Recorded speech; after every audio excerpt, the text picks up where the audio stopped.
So I'm an idiot, and I was working on this whole video. In fact, I filmed pretty much the whole video until I realized that I was an idiot. And it's on this Fluminer, which you can see here. And I thought in the work you'll see in the rest of this video, if you stay around and check it out, that adding the additional fans onto it was going to give me more performance. Like, I thought it would allow me to upgrade the firmware to get the 5.6 gigahash instead of the 5.3 that it is doing. That was wrong.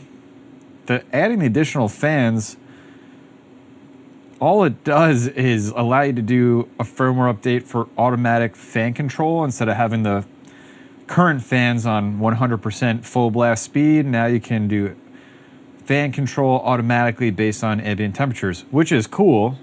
It's not video worthy, but yeah, I guess enjoy the video if you want to watch it. Say hello again to the Fluminer L1, an at-home script ASIC. It does Litecoin, it does Dogecoin, and it's still doing really well. It's making about $8 per day in revenue, and what we're going to do in this video is make it even better. So I have this stack of fans here that I'm currently using as a coaster for my Mai Tai. Cheers, everybody. But what we got to do in this video is get some more performance out of this Fluminer L1. Right now it does 5.3 gigahash, and what I'm told is with some extra fans, it can go up to 5.6 gigahash. So first of all, thank you to ASL Miner for originally sending over this Fluminer, and then a while ago, finally getting to this, sending over these fans so I can do this upgrade. I got to start digging into this thing. I got a picture sent to me. It's on the screen right here so you can see it, of how to do this. And it's not a lot of information, so I think I'm just going to start taking it apart and see where I get. But it's very dusty, so first we'll just kind of like check out the state of things because it's been running in my garage without filtration for quite a while. Let's get all this pollen and stuff off the top of this. And I think the inside grills are pretty caked in dust as well. So let's take a look at that. I don't know if you can see it through there, but we're gonna get in there and see what we got. Let's see what the inside of this thing looks like. First glance, not looking too bad. Oh, cool, this has a magnetic filter. That's better than the Jazz miners had.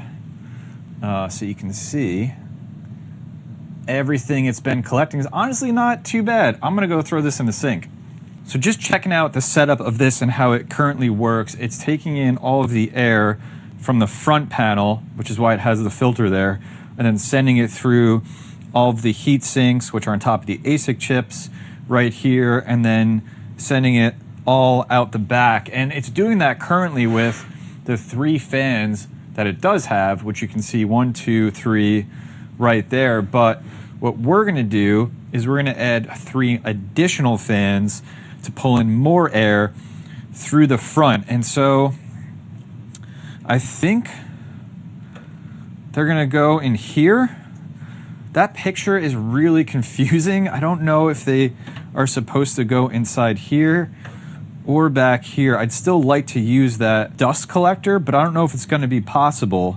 So let me start diving in and figuring out a game plan here. I just took the fans out that are in there, and you might be wondering why, and it's because I don't have fan screws. So I'm gonna take 2 out of each of these fans, and I think that'll work just fine.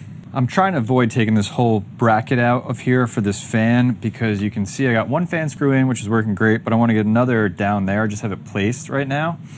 So I'm gonna try this flexible iFixit screwdriver that I've never used before. See, I don't know, it's kind of tight. If it helps me save some time. Oh my gosh, I think it's working. It worked. That just worked. Yes! Kind of proud of this one. I managed to get that filter, magnetic filter, like squeezed in here so I can still use it to keep all the dust, debris, and pollen outside of this.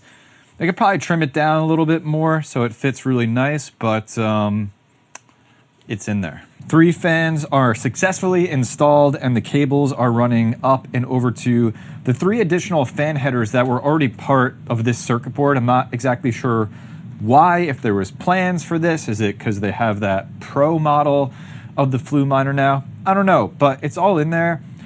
Should have them facing the right direction so that airflow goes through this unit, and we're adding 3 additional fans, so it should boost the airflow pretty high. Let's get it powered on to make sure all the fans are working. Back fans are on, but I got nothing out of the front fans. Maybe I have to do that firmware upgrade. Welcome back to the part of the video where I realize I'm an idiot. So the Fluminer, you see it right there. It's up and mining, been mining for about an hour. And what made me realize that I got this all wrong from the start was when I was going to upgrade the firmware on it. What I was looking for was firmware that was going to give me more performance. I was hoping to get 5.6 gigahash per second, and I think that's like a reasonable thing. I'm adding additional fans I was sent that are going to improve airflow over the ASIC chips inside, so then they can be overclocked further to give more performance. That makes sense to me. So I'm going to give myself a little bit of grace with me screwing up making this video. But I was wrong. Instead, what it allows, and the firmware update unlocks this, is the ability to have automatic fan control. So before, with just the original 3 fans in there, they would just run 100% all of the time. You could not adjust it at all. Now, with 6 fans and the firmware upgrade, you have automatic fan control where the fans will run at a certain speed based on the ASIC chip's temperature. And in doing that, saves you some wattage, some power, and makes the Fluminer L1 5.3 gigahash a little bit more efficient. And it does. It really does. I tested this. I ran it at 100%. And my unit right here was running at 1260 watts. And then when I put it on automatic, it's pretty cool here in the basement. So the fans are very low. You could probably barely hear them if you can even hear them at all right now. It dropped it to 1210 watts. So it saved me 50 watts by adding additional fans and doing the firmware upgrade. And that is great. It's just not what I thought it was going to do. And so I looked a little bit further. So it seems just like there's the 5.3 gigahash original run, which you can still get, and I'll have links for that down in the video description below. And then shortly after, there was a 5.6 gigahash unit, and then there's now like Fluminer L1 Pro, which is a 6 gigahash unit. And I guess it's just like anything else in ASICs, or even probably like CPUs, where there's just better bin silicon that can be pushed further. And so you get different versions of the Fluminer. I just still think my thought process was okay as to why I thought I was going to be able to overclock this one a little further. I mean, I've never had any kind of mining machine that I added additional fans to only to have automatic fan control. I'm even thinking about the KSO Caspa miners. I added additional fans so I could overclock it with special firmware. So yes, so I have done this before. So I don't know if that's coming at any point. It's been a while since this Fluminer L1 has been out. So we'll have to see. But I think the other thing we should do, since the crypto market is doing really well, is just check in on profitability of the Fluminer, see what it's costing nowadays. Let's go take a look. So I'm going to go over to Mining Now. It's kind of like my new favorite website to explore some of these things. So let's go over to coins, and I'm going to go to Dogecoin here, mining calculator, and I'm going to put in the exact performance I'm getting on this, which let's go over to the Fluminer GUI. So I'm getting 5.36 gigahash. So let's put that in. And I am doing 1210 watts. And I've noticed, actually, I should probably change this out, but the pool fee for F2 pool that I'm using right now is 4%. I'm looking at maybe switching to something else soon. So 4% pool fee. So let's put that in. And I have this at about 10 cent kilowatt hour. Just for example's sake right now. So it's bringing home $7.20 per day. The 5.6 gigahash is doing over $8 per day, if you wonder why I said that earlier in this video. And then profit is $4 per day in Dogecoin. So that's what it's doing right now. And if you go over to ASL Miner, they have it. It's available.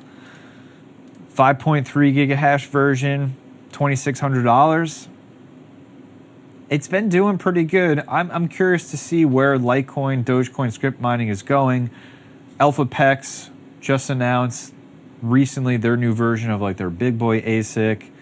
But the thing that you want to look out for with all of these, let's just go to ASIC miners, I'm mining now, is that efficiency. As that efficiency gets pushed, you're going to see the lower efficient miners get pushed out of the market and out of profitability. So the Fluminer is at a 2.3 joules per megahash with the 5.6 gigahash. And the best in class right now is AlphaPex DG2 Plus at 0.19 joules per megahash. So there's not too wide of a delta there, but when you go back and look at some of these older ones, you're just like, oh my God, look how much more efficient script miners have gotten over time. And that's why you see this one kind of hanging on. But the future is uncertain. Should you buy one? Totally up to you. I think it's great. Reminds me of the Jazz miners, which are great at-hash miners for home. And this is just, I think, a great script miner for home. But that's it. I'm an idiot still. Hope you still enjoyed the video. Let me know if you made it to the end. Leave a hashtag Fluminer down below so I know. And maybe I'll respond, and maybe you'll get some hash rate for this thing for checking out my mess up of it video. If you want to see the original video where I didn't mess up on this Fluminer L1, I'll leave it linked up in the card right here so you can check it out.